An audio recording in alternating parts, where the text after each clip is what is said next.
What's happening, everybody? Welcome back to Game Day with Trey. Of course, this is your host, Trey, and today we're going to talk about this NFL Sunday afternoon matchup between the Washington Commanders and the New York Giants. All right, so this game set to kick off 1 p.m. East Coast time, East Rutherford, New Jersey. Odds set right now, Washington by 4, over under 44. All right, so there really hadn't been too much line movement, and it has moved half a point as far as the over-under is concerned. So that means it's moved to 44.5. At one point, it was at 45. Some places you can still see it at 45, actually. But it's just really stayed relatively between the 44 and 45. And the line, the spread, it only moved half a point. It went from 3.5 to 4, and it's pretty much stuck at 4 right now, guys. All right, so let's go ahead and let's take a quick look into this matchup and into these two teams, guys. All right, so when you're talking about this team and Washington Commanders, man, they're coming into this one looking to build off of their 6-2 start on the year after coming off with an 18-15 victory over Painted Nails and the Chicago Bears. All right, so with a Hail Mary, by the way. All right, the last time they were out there on the field, guys. So far this season, Jaden Daniels has thrown for 1,736 yards, 7 touchdowns, 2 interceptions on 71.8% passing, while also rushing for 424 yards, 4 touchdowns, man. Brian Robinson Jr., he's leads the team with a team-high 461 rushing yards, 6 touchdowns, while Terry McLaurin, he leads the Commanders with 40 receptions and 579 yards receiving and 4 touchdowns. Zach Ertz also is chiming in with 345 yards receiving, while you got another 2 Commanders around 200 plus receiving yards, man. And basically what I'm trying to tell you is that boy Jay Daniels is coming out there and he is powdering the field. He's sprinkling everybody, man. You know what I mean? He on some Oprah stuff. You know what I'm saying? You get one, you get one, you get one, everybody can get a catch. You know what I'm saying? Everybody can get the ball.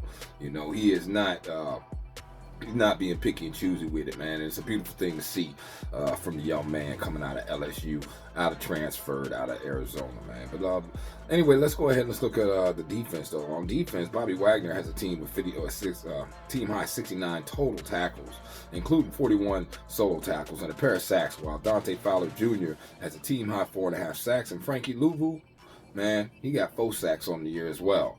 Okay, when you're looking at the injury report for the Commanders, of course, we all know that Jaden Daniels is still nursing those ribs, but he's expected to play. Louvu, he's nursing that shin. He's expected to play. Brian Robinson Jr. is questionable, though, with the hamstring, so that is something you want to pay attention to. The offensive tackle Coleman, he's probably going to be out with that concussion, guys. All right, and Clelin Ferrell also, he's still nursing that knee, but he'll most likely be out there as well. So when we're looking at the team they actually are matching up against, who is a division rival out there, we talking about the New York Giants, right? So the Giants coming into this one looking to bounce back after a 26-18 loss to the Steelers last time out. They dropped to 2-6 on the year, guys.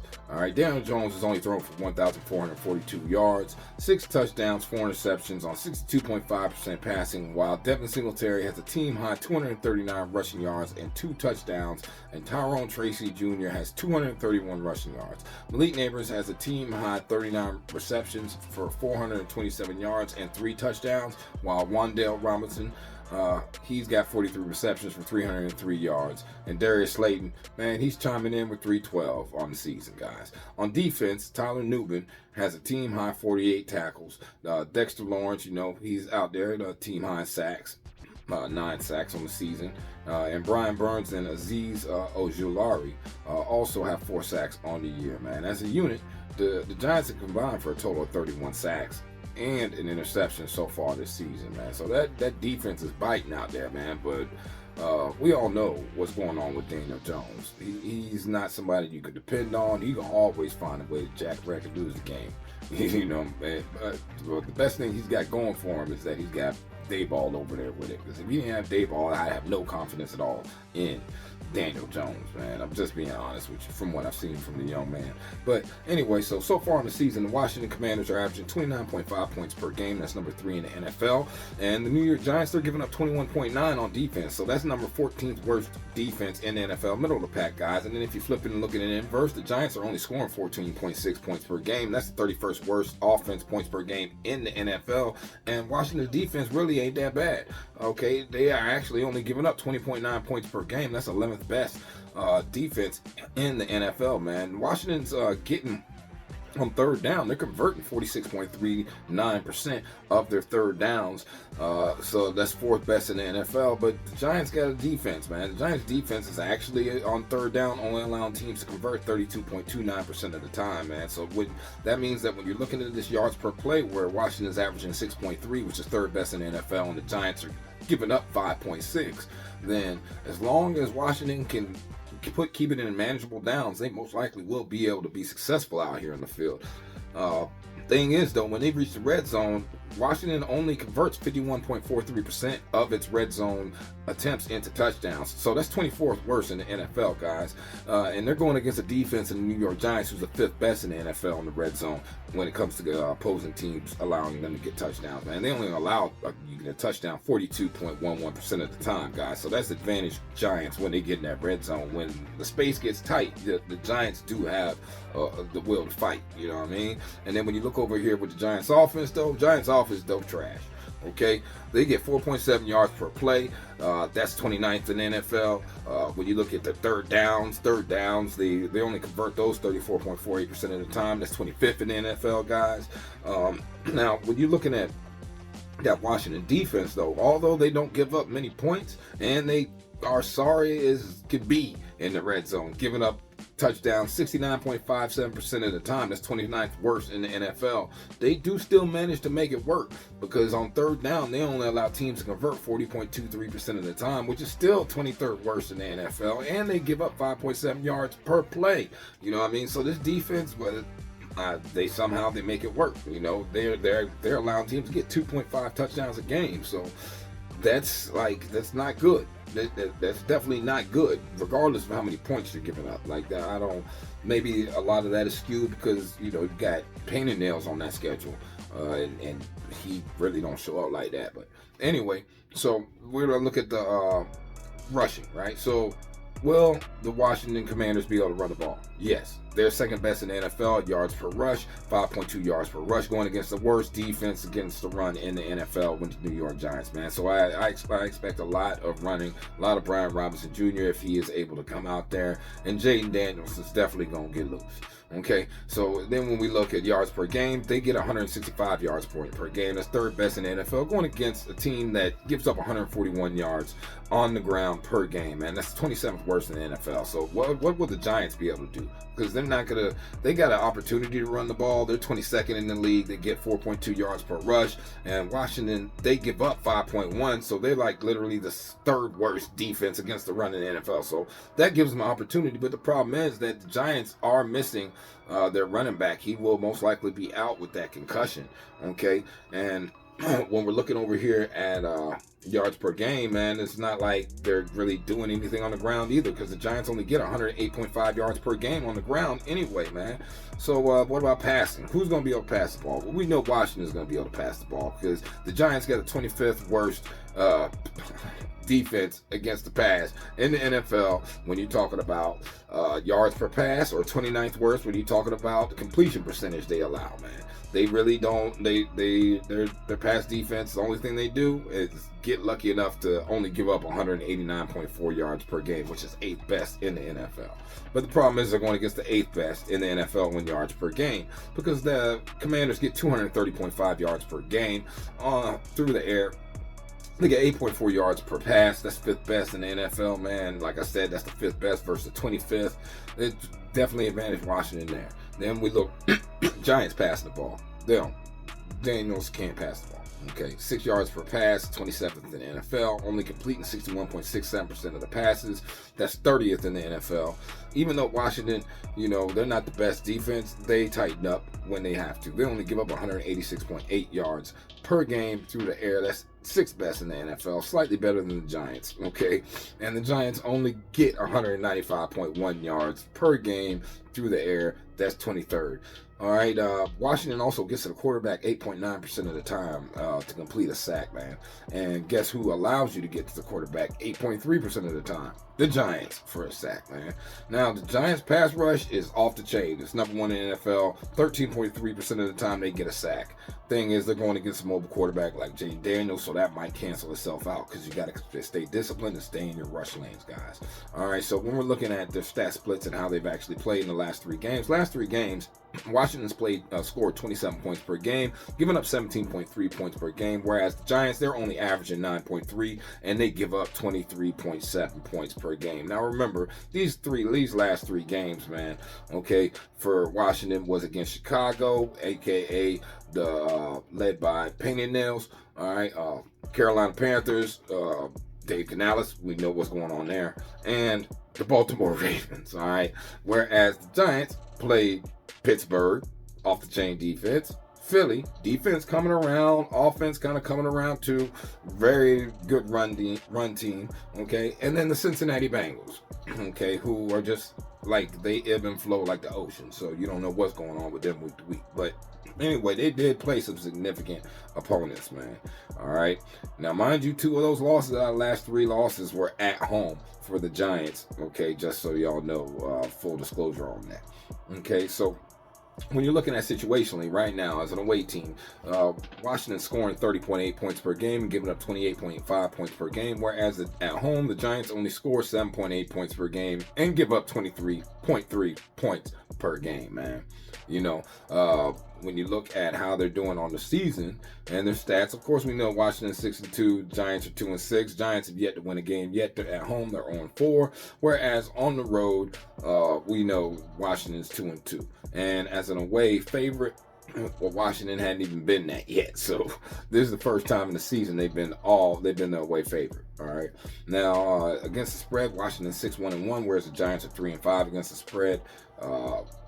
As a favorite, okay, Washington's 4-0 as a favorite, all right, and as a home underdog, the Giants are 1-3 against the spread, guys. So definitely lean Washington when you look there too, right? So then when you look, let's look at over-unders. Over-unders, Washington's 5 to over, 3 to the under, whereas the Giants are 2 to the over and 6 to the under. And as a home team, the Giants are 0-4, or so that means 0 overs, 4 unders, because they don't score at home, okay? And on the road, Washington scores. Washington's all 4-0 to the over, you know what I mean? And as a favorite, it's been 1 over and 3 unders, though, guys. That's something you want to pay attention to because they're not often the favorite, right?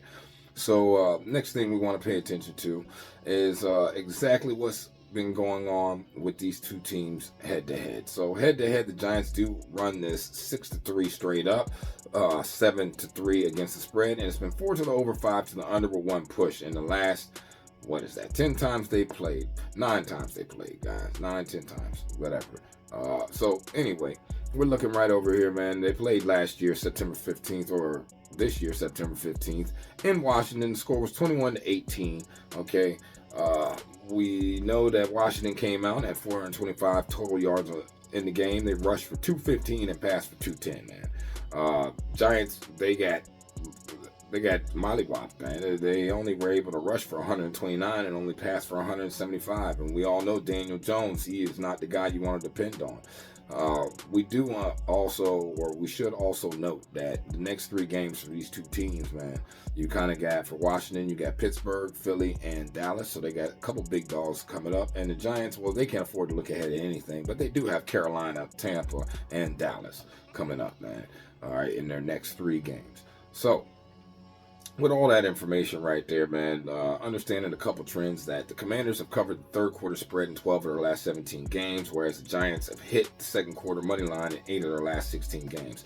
The Commanders also have hit the first half game total over in 12 of their last 20 games, whereas the New York Giants have scored last in 4 of their last 6 games. Giants also have hit the second half money line in 4 of their last 7 games. Now, Washington Commanders also have hit the second quarter game total over in 12 of the last 18 games, guys. So be aware of that Washington offense, okay? Washington Commanders also have hit the team total over in 7 of their last 9 away games, guys. That's definitely some good news to hear, okay? Because the Washington Commanders also have hit the fourth quarter game total over in 7 of their last 9 away games as well, guys. And the New York Giants, they've hit the fourth quarter game total under in 6 of their last 8 home games, guys.